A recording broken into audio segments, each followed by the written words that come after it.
Okay, we're going to go ahead and get started. Thank you, everybody, for joining us tonight. I hope you've been looking forward to this. I have. So, sorry.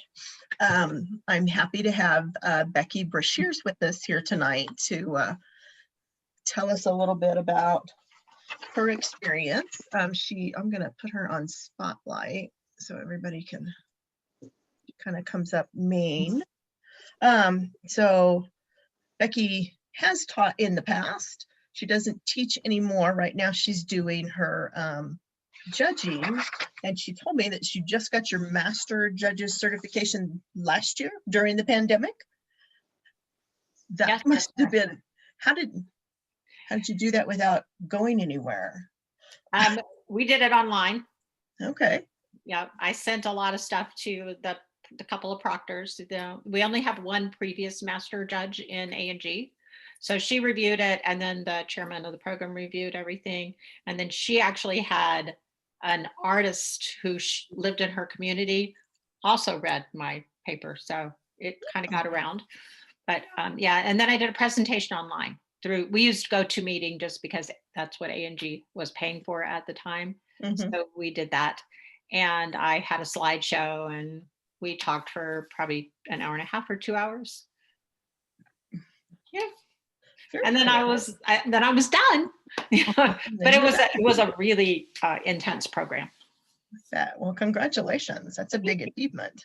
Mm-hmm. Yep. So. Sure was. Yeah. I'm really glad it's done. It was all consuming for a while. I bet. It was fun. It was fun. So how did you go from teaching to judging? Well, as the story goes, I was in the teaching program, and I got my master teacher certification, and I was, teaching a little bit here and there. I was teaching locally a lot in those days, a little way back in the, I want to say late 90s, early 2000s. Okay. And one of the things you could do for senior master teacher was to do the judging program. And I didn't really think too much about it, but I thought, oh, why not? I'll do the judging program. Turns out I love judging way more than I like teaching. So I kind of fell into that. I think because I'm more of an artist than a needle worker, if you will. I like mixed media, and I like to play, and I like the mushy gushy classes and all that stuff. So I think that the artist in me is what makes me love judging so much, because I can give good feedback, and I do know all the principles and elements of art and design and color and all that stuff. And I was trained as an artist. I was a graphic design major in college. So. Oh, cool. It was but I absolutely love to judge. Don't ask me why. It's like the most fun thing. It's on mute, so they can't hear. I love being able to give positive feedback and help stitchers improve their stitching if they're interested in doing that. And I just love that. I love I guess I'm a teacher in that way. That way? Yeah. The reason I gave up teaching mostly was because I didn't want write another set of directions. It was quite cumbersome in the old days when we had to cut and paste, and I think now if I had to write a set of directions, it wouldn't be that big of a deal because it's all done on the computer. But it wasn't so much like that in the 90s. Anyway, it's fun. I still would love to teach. I just don't want to write the directions. So I'm happy to teach a process class. I could do, but just I'm not going to design something for everybody to stitch just like me, because that's not really who I am anymore. So, okay. Yeah. Very cool. Yeah. So what got you interested in needlework to start with? Was it something you'd grown up with, or did you get interested in it from your graphic arts background, or? No, I always cross-stitched. Like my mom taught me to knit and crochet and sew and cross-stitch. And I did one needlepoint little project, a dimensions kit or something like that, way back. It was a little tiny piece, and it was all 10 stitch. I wouldn't even qualify that it say it was basket weave because I'm sure it was just, I barely got it done. And I still have that piece floating around somewhere hidden away because it was terrible, but it was my very first piece. Put it away, didn't think about it for years. I got pregnant in 1988 or so with my first child, or he was born in 88. So I got pregnant in 87, 88. And I dropped out of college for that time because the oil painting fumes were so strong and so toxic. And it took me 7 years to get pregnant. So I dropped out of school because I didn't want the smell at that point. And when I went to visit my mom, she was really big in A&G and EGA both in Lafayette, Louisiana. So if any of you are familiar with the chapters down there, she was in those chapters and she had found needlepoint. And she said, you might like this, and I had a baby and I was like, oh, with my first child and, typical 30-year-old that, I was bored, but I didn't know what to do while I had this little baby. So she started rainbow gallery kits, the little patterns that used to get at Rainbow Gallery, maybe that you still do, and she gave me the fabric and the threads, and I did a project and I finished it the week that I was visiting her. And I went, by golly, I can do this. I don't think I ever finished a cross stitch piece that I started because, I just never did. So I was hooked. And I did a lot of needlepoint during my kids' growing up years. Every place I went, I had needlepoint with me. And then, the needlepoint shops were always looking for teachers. And that's how I started teaching. And then I thought, oh, I should just do this. So I did. I signed up for the teacher program, did it, then went into judging. Yeah. So, Okay. Yeah. Very cool. So when did you get your first judging certification? It's been at least 15 years, maybe 20 years ago now, something like that. I would say early 2000s. Okay. I don't remember exactly. I know I was working on my master teacher program in 96. So I finished, that was a 6-year program or so. And then I did 2 more years to do the judging program. So probably early 2000s. Okay. You do a 5-year renewal. So every 5 years you have to renew and you have to keep up annually with the requirements as well. So it's kind of ongoing when they kind of all run together after a while. Does So it have like, for my project management certification, I have to get so many credits within a 3-year time span to keep my project management certification up. Is this judging certification similar to that, or? it is, only we don't really get credits, but we have to submit the books that we read that year, the exhibits that we judged that year. Every year we do it, every single year, I think. Maybe it's every other year now. I don't remember. I think it's every year. Seems like it comes around very far too often, let me tell you that. And then every 5 years, we have to pick a topic and do another renewal. So generally a renewal is just, you research something and you do a presentation on it and you stitch a piece of that. And usually it's a technique, frequently it's a technique, so somebody will find a, I don't know, Hardanger, just throw that out there. I don't think anybody's done Hardanger, but they could, in A&G. It's A&G, remember, so it has to be the readily countable ground kind of thing. So, Okay. Anyway, and then you do a presentation at seminar at the judges meeting, right? And that's your renewal. So it's pretty easy. You still have to do something, but it's still pretty easy.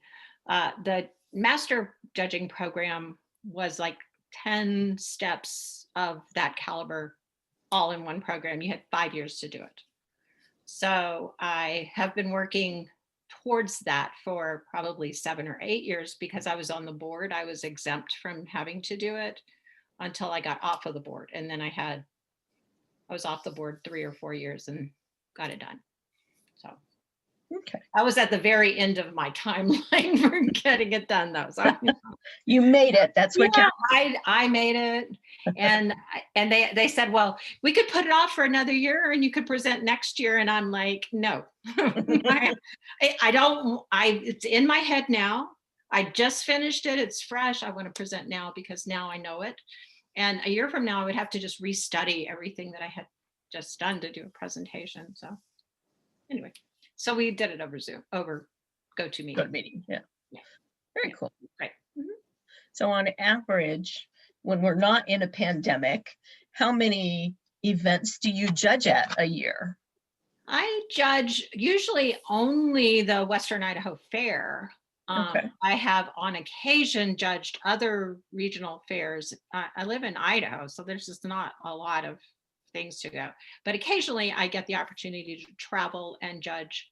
I routinely, about every, 4 or 5 years, come into the rotation in A&G to judge their exhibit. And then I've been asked to judge in Southern California at their exhibit. And next year I'm going to Ohio for that little show that's up there. And so now that I have a master's certification, I'm getting looked at a little bit more. But, I'm not a cheap date for most people. Boise's not an inexpensive market. So, and there's a lot of, there's not a lot of A&G judges left, but Mhm. there's more, I think, in both NAN and in EGA that are closer to where these shows are. Okay. So I don't get a lot of opportunity, but I take advantage of whatever I can get. I do. I love it. Once I get in, I was supposed to judge last year at A&G, so now I'm judging this year at A&G. If it happens, I'll be one of the judges, and then I'll be head judge the following year. And then we just kind of rotate through people Rotate. that way. So you judge 2 years in a row. 1 year is the second A&G judge. Usually the third judge is somebody from a different organization. So, so we just sort of rotate and try to take turns and get everybody involved and keep everybody involved as much as we can, because there's only 6 or 7 of us left right Okay. now. Not very many. This is not an easy program to get through.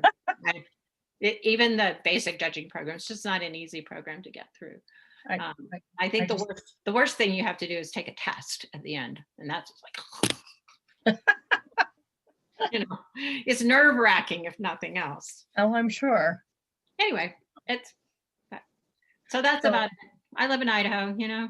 I guess it's better than Anchorage, because I'd never really get to judge in Anchorage except at a local things. So. But we do what we can do. So can you give us some tips of what you look for when you're judging needle art? It depends on the category largely. Okay. So obviously, in most work, you will have technique as being high on the list. Mm-hmm. Framing for me and finishing is high also on the list. Okay. Because the thing that, I love pretty frames, and I love all my first pieces. If it was a geometric, it had geometric cutouts all in the mat and all this stuff. Over the years, I have learned that that's a framer who wants to show off their work and not necessarily show off the needlework. Mm-hmm. Now, it can be done tastefully. Don't get me wrong. Some of them are beautiful. Many of them are beautiful. And if it's hanging in your home and you love it, it's great. When we see it in judging, it's not going to score well. And, it's just not, because the mat can be overpowering. And then you see the mat and you go, oh, that's a great piece on the wall. What technique is that? And we want the needlework to shine, right? So sometimes that plays a role. When you get into mixed media, which is what my research topic was all about, and things like that, then you use all the principles of art and color and design. And you have to know them as a judge. Like I have, so in my master thesis that I wrote, if you want to call it a thesis, I put in the back of it, I have this shorthand version of all the things that are important in color and design. Because as a judge, you really need to review those constantly, and then you have to write a critique sometimes in A&G, and you need to be able to give legitimate feedback. Like, what is it about the piece that could be improved to make it even better? And not what's wrong with it, because sometimes there's nothing really wrong with it. And we see many beautiful pieces of needlework. So, but I look for consistency and technique. I look for good design, good color choices, things that go together, not so much hodgepodgey kind of things. And then just go down the list. Does it have line? Does it have shape? Does it have texture? Does it have all the things that make a good design? Does it gel together? And that's what I like when I'm judging. And of course, technique. Technique is always going to be your biggest point category in everything except original, probably, because many, class pieces, you're not the designer, you're not the color chooser. Even sometimes you are, but not always. Sometimes it's just you do what the teacher says to do. It's her design and it's hers. So we don't judge those things. All we judge is technique and finishing and things like that. So it just depends. But that's, I have my little pet peeves like everybody does. There are things that just drive me crazy, like pet hair stuck into embroideries. I see this not at national levels, but at the local levels. Pet hair, cat hair, dog hair. I don't know what it is, but it sticks out everywhere. Drives me crazy.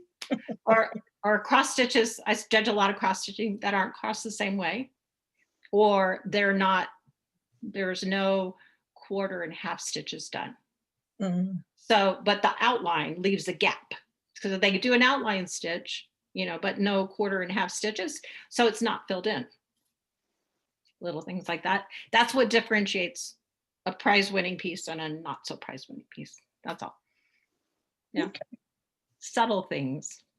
And when you're in the fair, it's a little bit different because you've got and I try to give out as many blue ribbons as I can give out, but I also won't give a blue ribbon to a really bad piece. Just won't. And if I don't have any good pieces, I won't give out a blue ribbon either.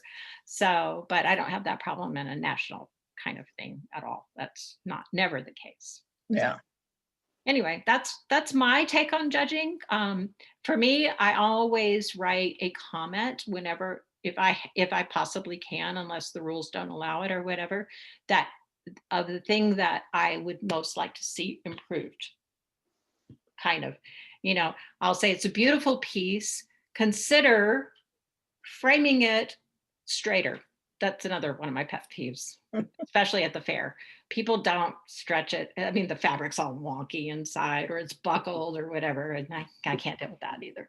But so I will suggest that they, learn to frame it themselves or at least mount it on the board themselves.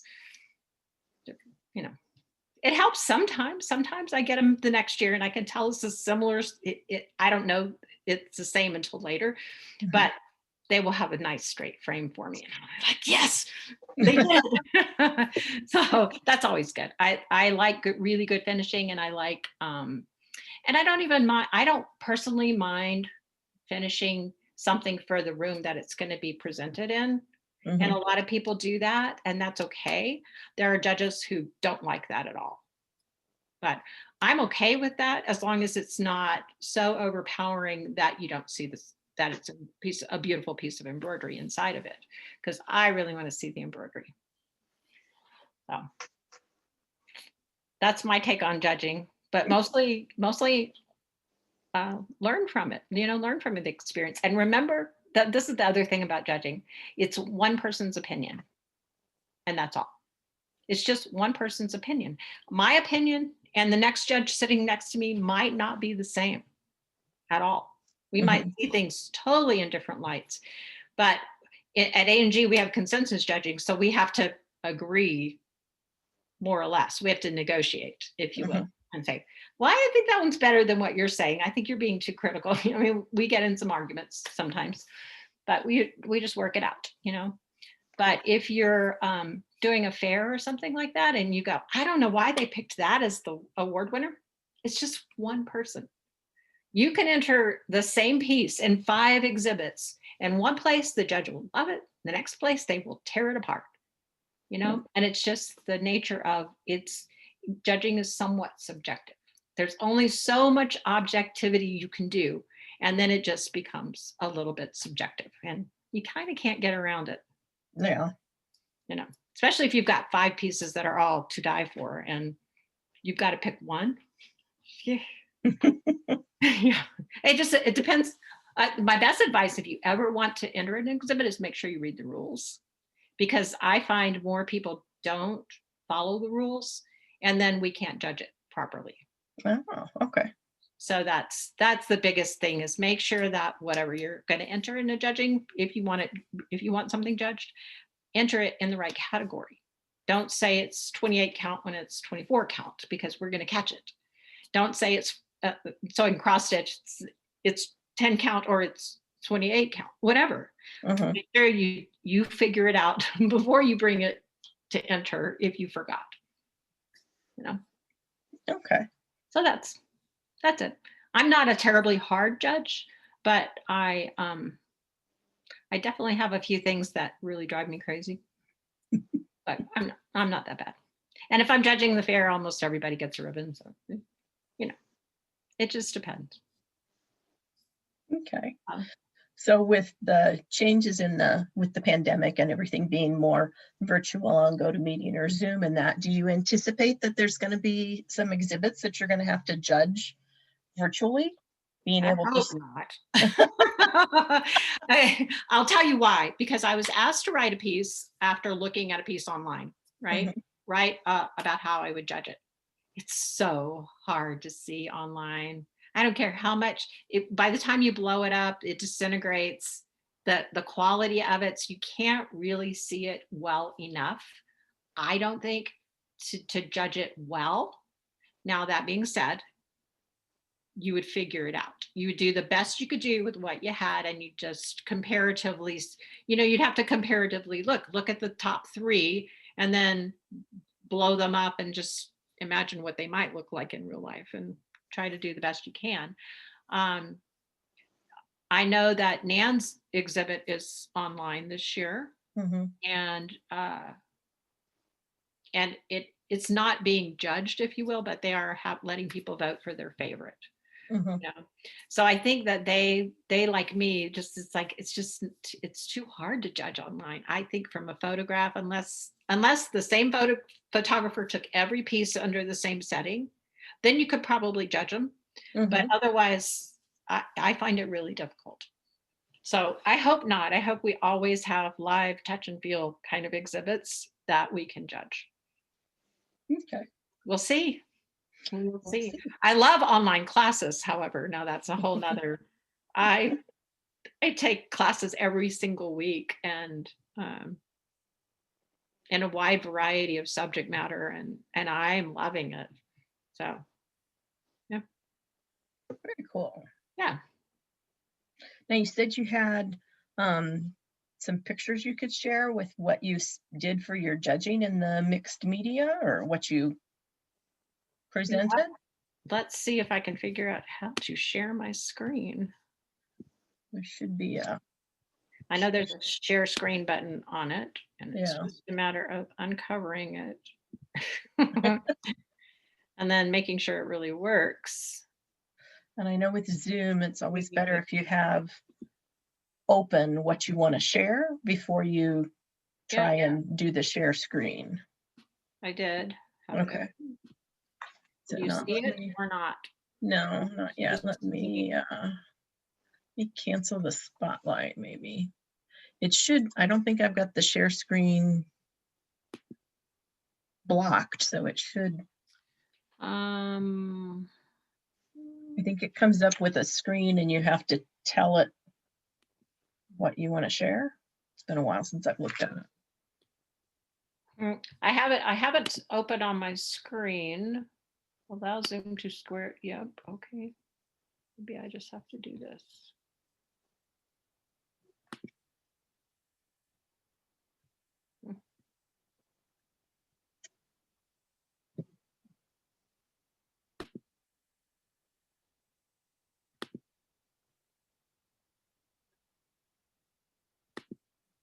I don't know. I have them open on my screen, but I don't know how to get them onto the screen. Because I said share screen. And it should bring up like a It gives window. me Dropbox, OneDrive, Google Drive, Okay, let's see. So- Share. I just don't have any of these things.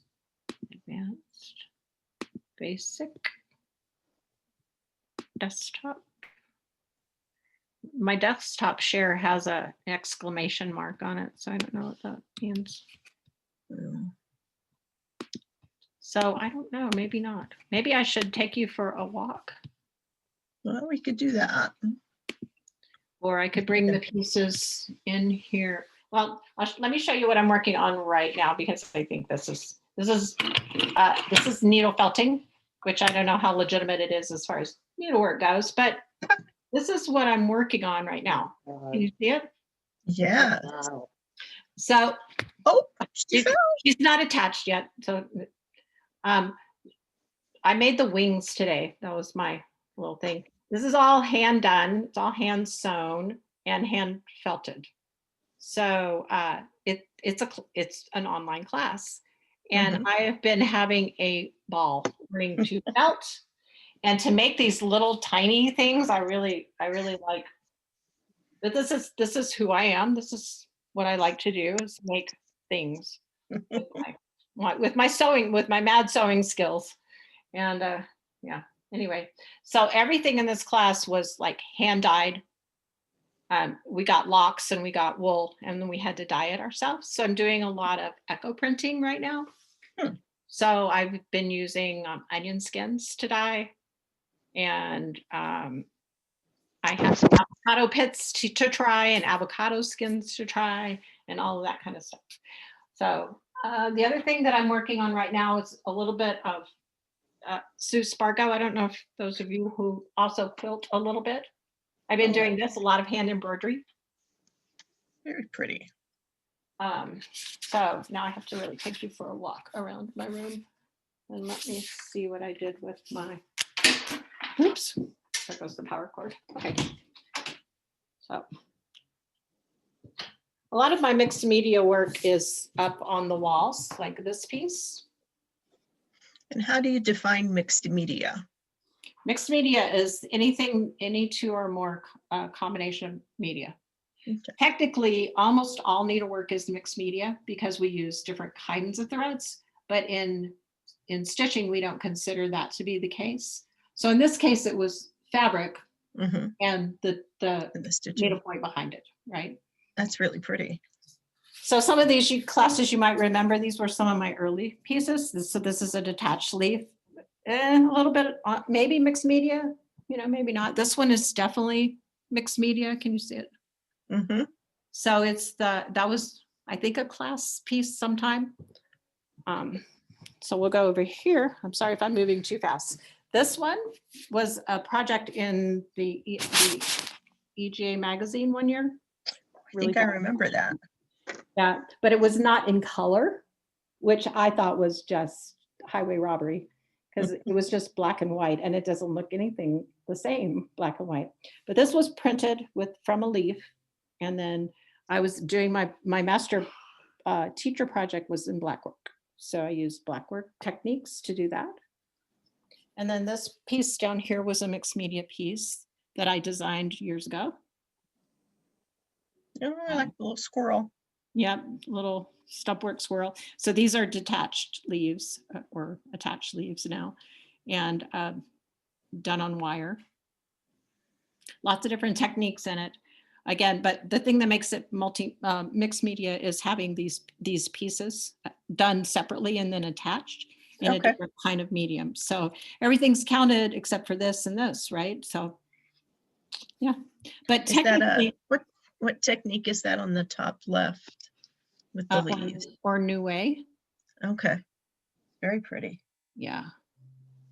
So that was one class, and then have to think about, okay, I'm sorry, I have to walk through my house, not too fast to make you all dizzy.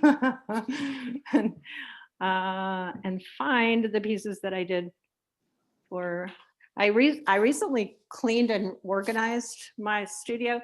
So this is a piece that I did recently. It's not my design. This is Kay Stannis' design.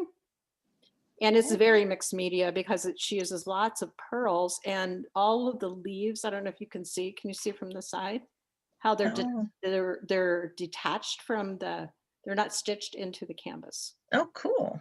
So they were stitched on separate pieces and then we just tacked them down. Let's see. Somebody, do you know where my quilt? Oh, I know where it is. Never mind. Okay, so we're gonna walk. I'm like my main piece for my master judging program is over here. Oh, I know where. I did 2 big pieces of work. This is called the quilt show. I'm gonna try to show it to you. Let's see if I can get it where it doesn't have any glare on it. Don't drop it. Yeah. I'm going to put the computer down. I'm going to try to put it where there's not too much glare. Let's see if we can see in there. These were the pictures I was trying to show you. Nope, not working. Think about how I can do this. Okay, you can sort of see it here. So I don't know if any of you remember a piece that Gail Turner taught called The Quilt Show. Okay, so I did that class years ago. I started that class and I had 1 square of the quilt in the background stitched and a little bit of the border. So I decided when I had to do it mixed media that in order to finish it, I would make it a mixed media piece. I'm sorry for the glare, really. Let me see if I can take the little piece of glass out. That'll help. Look, here we go. Oh, wow. So if you look closely at this piece, these little squares here are fabric, like a quilt would be. So they're pieced like a fabric. Wow. I cut out little tiny pieces and ironed them on. This over here, if you can see it clearly, if you saw it in real life, you could see the difference. Some of it's stitched and some of it's painted. Okay. So I never stitched it at all. And when you look at it from far, you can't tell the difference, which is pretty amazing to me still. I still go, wow, that really turned out well.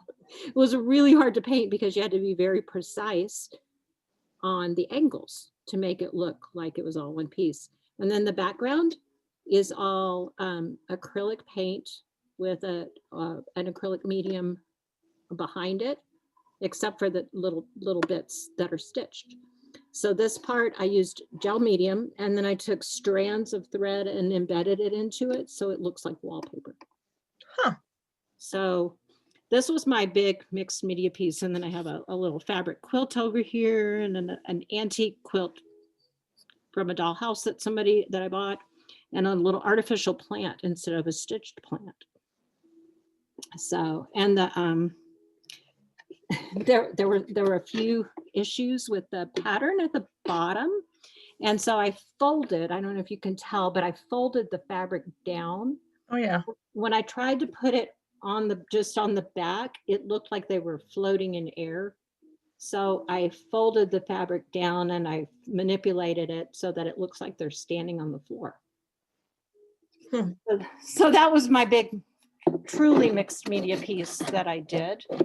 I also did a piece called, I can't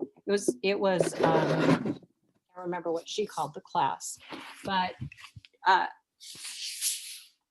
it was inspired by a Monet painting. It was done by Kayla Contyler, who I'm sure you all know and remember well. And if I show it to you, maybe some of you took that class. It's over here. And so I finished this as part. I didn't have to do any original designing per se of a needlework piece. I just had to demonstrate mixed media.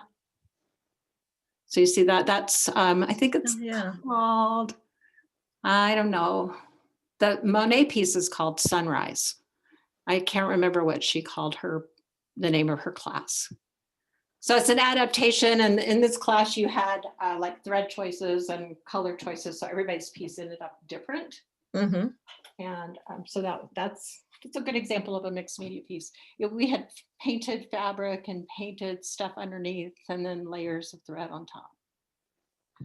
So, and then I have lots of mixed media artwork, which is what I mostly do now, although I'm stitching a lot more than I used to. So, but I'll show you a couple of pieces that I particularly like well. This one Oh, wow. is, can you see it all? I can't tell if I've got it all in there. I'm going the wrong way. Yeah, there we So go. that has gold foiling on it. It actually has real, these Tree are branches. tree branches in it. Yep. So that was a really fun, that's what I really like to do. I do lots of really crazy things these days. Here's another, these are some of my latest classes. This one is a mixed media acrylic piece, but it's got gel medium. It's got some sculpting in it. It's got lots of texture in it. And then it's got a combination of different kinds of paints on it. It's got crackle paste. You can see that gives this all a antique yeah. look. Uh-huh. So that's what I'm doing. And then I did this piece just the other day. And it's just a really simple little tricycle. But again, just using different types of mediums and combining them with acrylic paints in some areas, and then coated with a shiny coat over the end so that the crackle paste doesn't fall off. So, and then let's see if I can show you something that's really off the beaten path. This is my Frida chair. I'll show you that. It's the last thing that we'll do. Let me get the box off of it. So we took an old school chair, and here, maybe I'll get back a little further. We took an old school chair, and I added a piece of wood at the top of it, and I added real jewelry for her neckline. Mm-hmm. And she's got a fabric skirt that's draped over the chair part. So that's another example of mixed media. This is my art studio. So it's kind of crazy in here. But yeah, that's it. So I've done a couple of these. This is kind of another thing that was really fun. This is my 100-day project that I did last year when COVID first started. So it started sometime in April, I want to say. And I did 100 wildflowers, 100 days in a row. And they're all right there. So, wow. Yeah. So I'm really truly a mixed media artist right now, more so than a needle artist, though I still use a lot of needlework. So this is a fairy house that I made the other day. I'm building a fairy garden outside because I don't have anything better to do with my life right now. So I'm building a fairy garden outside. So that's kind of, I'm still that mushy gushy artist that I always was. And I enjoy it a lot, but I work more in the fine arts than I do in the needle arts.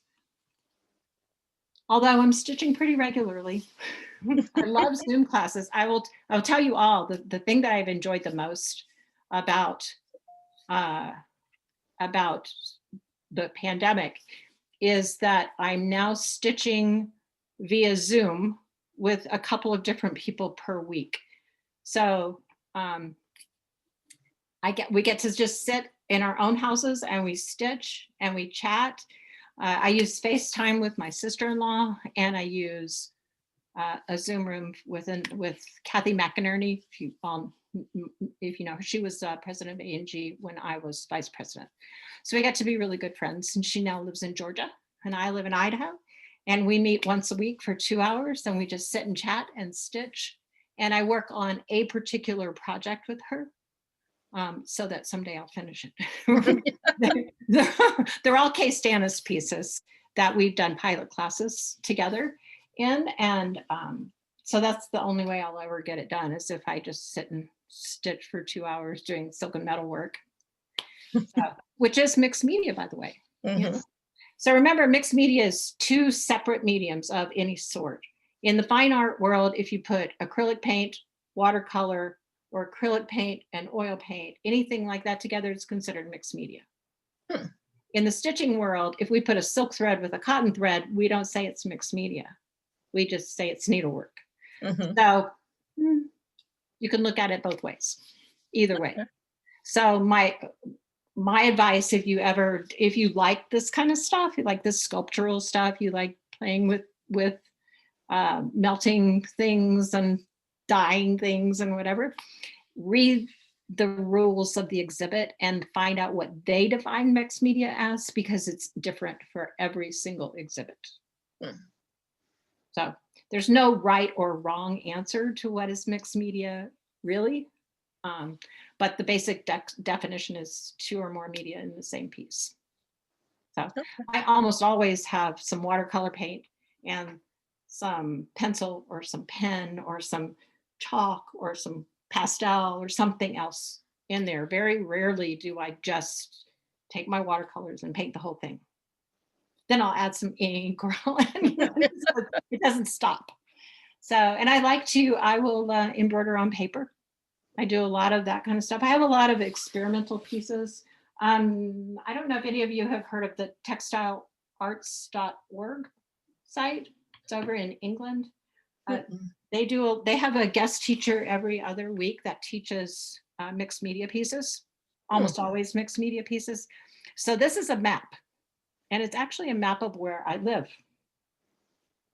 So we blew up a Google map, and then we cut out the house shapes, Uh-huh. right? And so my house is actually right here on this map. Okay. And then we just cut out circles and we put them for the trees. And I have water because I have a river that's right over there. Lots of trees in between. And then this is a green belt. And then these are the streets. Okay. Now, it's not finished. I have to embellish now with needle and thread. But this is how it started. And so these are the types of projects that we do in that group. I get behind all the time, and whatever. And I had some pictures to show you, but since I can't figure out how to get my screen to go to the right screen, I can't show you. I'd be happy to send them somehow, and we could share them maybe. If you want to email them to me, I can send them out to the group, and they can get a closer. I'll picture. see. But there's a lot of them, so Pick some through and zip them up, and I'll do that. okay. And then we can send them out. So does people have questions about judging? Yeah, I was gonna see, does anybody have any questions? You can come off mute. I think everybody's muted, so if you have a question, come off mute. And got a lot of people that I can't see your faces because your cameras aren't on, so I can't tell if you're waving your hand at me. So do you guys use the chat function much in your group? We do sometimes. They do a lot on the art sites. Like people are always chatting and asking questions, and then there's the moderator later goes and yeah. I don't think anybody's put any questions in the chat. No. Oh, Jolene says thanks. You're welcome. My pleasure. I hope that you learned something or gave you some kind of wild idea to do something. I'm doing a lot of dyeing, and I don't know. I don't even know what. I have this whole mess on my table from doing all these this fairy project, and I'm getting ready to start another one this week. So another needle felting project. Another needle felting project.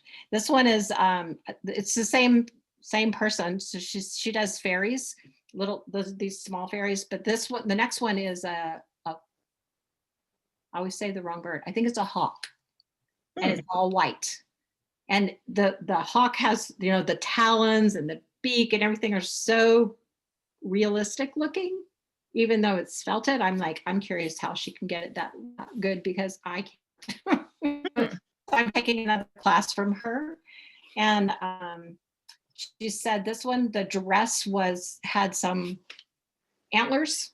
So it was an antler dress on the fairy. So I'm like, oh, I have to take another class then, right? I can't not take this class. So I learn a lot. I'm not very good at needle felting, but I know I'll get better if I just practice.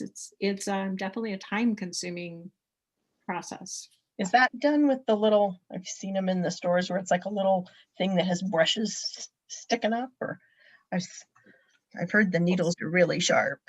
It is really sharp, and what you do, let me grab a little piece of, show you what you do. I can find a little piece of felt. So you get wool batting like this, Mm-hmm. and then let's see if I can get my camera where you can see what I'm doing. But,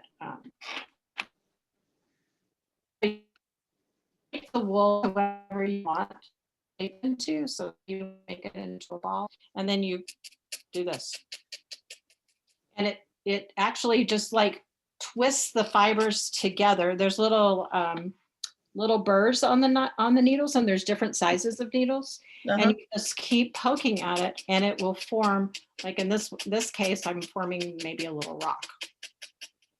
So you just keep doing that for a while until it gets to be the shape that you want, and it will get more and more compact instead of fluffy. So that's what needle felting is. Now they have needle felting tools that have 2 needles, 4 needles, 6 needles, whatever. And so if you're doing a really big piece, you could use that. I don't own those. Oh, so it would be like you're hitting it with multiple needles. Right. So Oh, it would speed up the process, but I haven't done a big enough project to make that happen or to feel the need for it. Anyway, that's what needle felting is. And you just keep doing it and doing it and doing it until and for this it looks like this or this or this. yeah, And so there's for the snail, did you do him long and then roll it up? So the snail was actually wet felting instead of needle felting.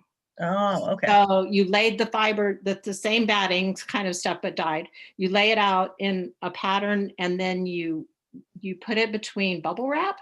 Uh-huh. And you massage it with a little bit of soap water. And what it does is it twists all those fibers together, and then you end up with a piece of material that looks like this. Oh, okay. So, and then this is what you roll up for the snail shell. Kind of like that. Huh.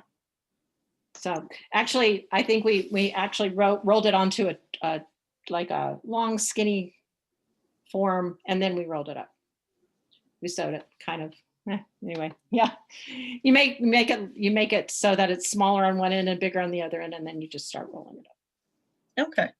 So we took the not dyed stuff, the inexpensive stuff, and we made the center core like out of that, and that was needle felted. And Okay. then this was wet felted, and we covered it. I'm trying to remember because I only did it once. So we covered it, and then we felted it together. So you don't sew it together, you needle felt it. So once you put something on it, then you just poke it enough to where it starts to make it seam, it sticks together. Yeah. Huh. So all of these pieces are needle felted together on this one. So they can't be separated anymore. Well, you can pull them apart, but they'll stay together. Anyway, it's kind of fun. I like the 3-dimensional. I've always been a texture. I like to touch and feel things. So this is really up my alley. It's always why I like needlework though, because I always had thread hands and fibers. And then to add a little plastic every now and then, why not, right? So we've got a question. I made these out of Luchador, which we used to use the envelopes that we Tyvek envelopes, and we used to melt them with iron, paint them, all that stuff. And this is Luchador, which is a similar kind of product. And you can paint it or color it, and then you just use a heat gun on it, and it shrivels up and makes holes. So I have a spare pair of fairy wings now. So Judy was asking where you were taking your felting class, I'm assuming she means, and who was teaching it. It's online, and her name is Phoebe, and the company is like Lavender. I'm looking for let me open it up. I will will tell you.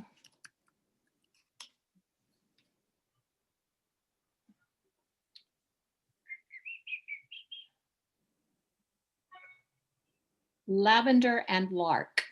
And her name is Phoebe Capel. CAP. Lavender and Lark. And her name is spelled P-H-O-E-B-E. Uh-huh. Her last name is Capel, C-A-P-E-L-L-E. And I think she lives in New Zealand. C-A-P-E-L-L-P. C-A-P-E-L-L-E. E. E at the end. E. E is an egg. E. Mhm. E. E. Trying to type it in. Lavender and Lark. There you go. Yes. Phoebe Capel. Okay. I think it's lavenderandlark.com is her website. You just don't put the spaces in. Okay. I think so. Just type in Google Lavender and Lark and you'll find it. Okay. So, so yeah. And feel free anytime you guys want, if you are stuck on a piece and you don't know what to do with it, feel free to send me a picture of it, an email, a question, what your thoughts are, and I'm happy to give you feedback anytime. I don't mind at all. Thank you. So, Trudy, if you want to give them my email address, that's certainly okay with me. Okay. I will, I'll send that out when you send me the pictures. I'll send it out to everybody. Okay, that sounds great. Cool. Anybody else have any last questions or anything? Wow. Thank you. No, you're very welcome. My pleasure. Yeah. Thank you so much. Very interesting. Good. Good. Well, if you want to know how to dye or needle felt, I'll be an expert one day. In the meantime, I'm having a lot of fun. You can see, I dyed something green. Okay.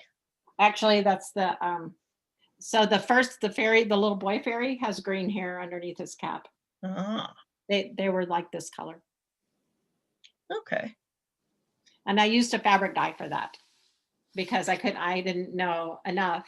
This is the color onion skins make, which I think is fabulous. And that's the color of the little fairy who fell off. The little girl. Yeah, she has this color hair. See? So she's the wild and crazy hair fairy. And she also, this piece is supposed to have a little blackberry stem coming up out of the top with a blackberry or two or three. And blackberries, you have to like make little tiny balls, needle felted, and then put them all together. But I didn't have the right color felt to do it. So I think I might make a strawberry instead because I have red, but I don't have blue and black. I ordered some because it's so cute. It's so darn cute. I'm going to make one. And a lot of the snails have, if you look at real snails, they have like bubbly skin, bumpy skin. And the way that you do that is, again, the same thing. You make little tiny balls and then you felt each one of those on. And I just didn't have time to do that. But someday I'll do it. In the meantime, I'm loving the experimental processes that I go through, and I do a lot of yard art and a lot of fun stuff. So thank you so much for the opportunity. Entwine Studio in Colorado Springs sells lots of wool roving for felting. Great. Oh, very I'll cool. have to look them up. Hopefully they have an online shopping that's a lot closer than some. Yeah. And needlepoint, we went to needlepoint joint in Ogden last Saturday, and they have some wool roving. I know she was talking about that because she was talking about needle felting. Oh, cool. I go by there every now and then. Yeah. We used to go quite a bit. We were skiing down in Utah all the time, but we didn't go this year. We haven't gone anywhere. But we will next year. Yep. Right? Next year we'll go. It's opening up. I hope so. I hope so. Yeah. For sure. I miss my traveling, that's for sure. Yeah. So, and I miss seeing people. I think that's the thing that I miss the social end of it. And I haven't seen my family, my sisters and brothers for a year or more than that, because it was I was due to go visit them when COVID started. And I had planned to stop on my way home. I was in Aruba when things went kind of south fast. And so I missed that trip. I came straight home. Yeah. All right. Okay, well, thank you so much, Becky. Yep. Thank you all. Have a Have a good good evening. Thanks, everyone. Bye-bye. Bye. Bye.